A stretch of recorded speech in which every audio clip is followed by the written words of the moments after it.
Eventually, the sheaf hay needs to be cut into chaff.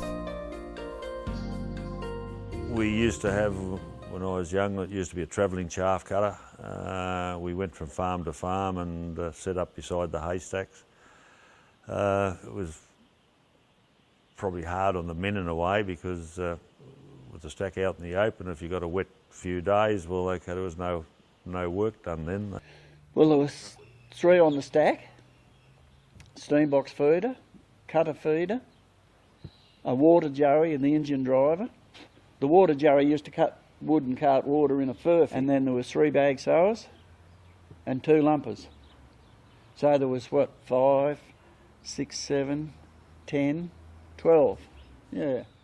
Cutter would pull in and set up beside the steam box, would go up beside the stack, about the centre of the stack. Then they'd pull a hole from the start on the top of the roof, pull it down to the eave, that is where the roof starts, and then they'd work down so that there was a square hole pulled down to the height of the steam box. One bloke would stay down in the hole and the other 2 would go up and they'd start pulling the roof off, and they'd pull it into one corner of the shortest end of the stack and make a slide, and then they'd go around the stack, right around, and pitch the hay into that and put one sheaf on top of the other as they went. And the guy down in there, all he done was turn it into the steam box feeder and he cut the bands. As this hay goes up the steam box here, the steam's applied and it just softens the hay up a bit. So when it goes through the cutter and the knives hit it, instead of smashing it up and powdering it up, it cuts it nice and fine. The cutter feeder guides a constant flow of hay into the knife box, where sharp blades on a wheel slice the hay into chaff. The blades of the knife wheel are changed and sharpened regularly. From the knife wheel, it goes through a riddle box over the back there. It's all different size riddles in it, and the rough, bad cut chaff will go back through a repeat and come back through the cutter again, and the good chaff will go up to the bagging cylinders at the end there.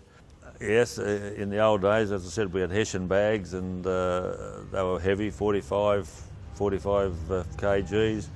There'd be probably a bag a minute nearly coming off, and the bag sower, he had to thread his needle, tie a little knot on the end of it there, and then sew the bag. And he had to have all that done before the next bag come off. Or he basically had a minute.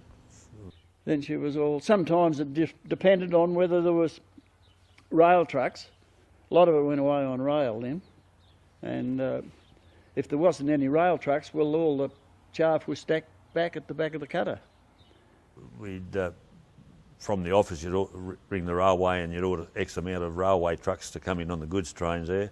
And the what they call the dump was a risen hill there up there. The trucks could drive onto it and then level with the top of the wagon. But there'd be a great pile of what they call an S truck. That took 172 bags of chaff to fill it up, or there was a K, what they call a K truck. It was a bigger one. It was about 220 bags, I think, went onto that. But they'd load their little truck up here at the cutter, take it down and pull onto the dump, and they'd load it all up. The railway would supply a man there, he'd rope it and as they loaded it, and then when it was finished he'd tarp it all up.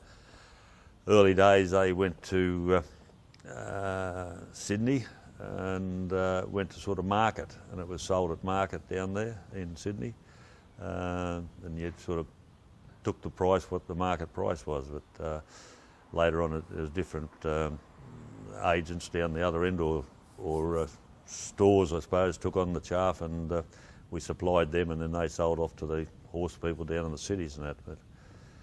But mostly there was, but then they used to cut it away sometimes and put it in the sheds. There was a couple of big sheds in town, which are down on the Madong Road there, and yes, it was a lot of hay cut them days. So we used to cut 40 tonne a day.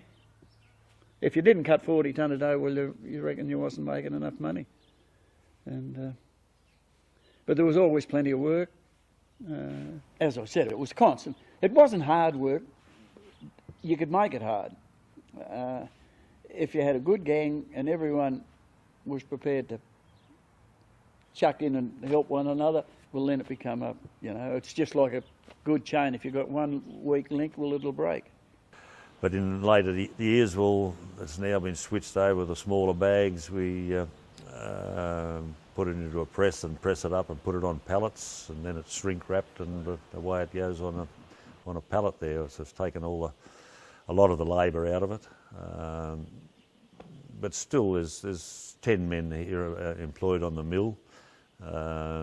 You've got two blokes putting the hay into the steam box. You've got a steam box feeder. Then you've got the cutter feeder up here on the platform behind us. He pushes the hay through, and then you've got the men behind it putting it into bags, and then you've got the blokes that put it on the trucks there to take it away, or the blokes now putting into the press and pressing it up on the pallets. Labour intensive.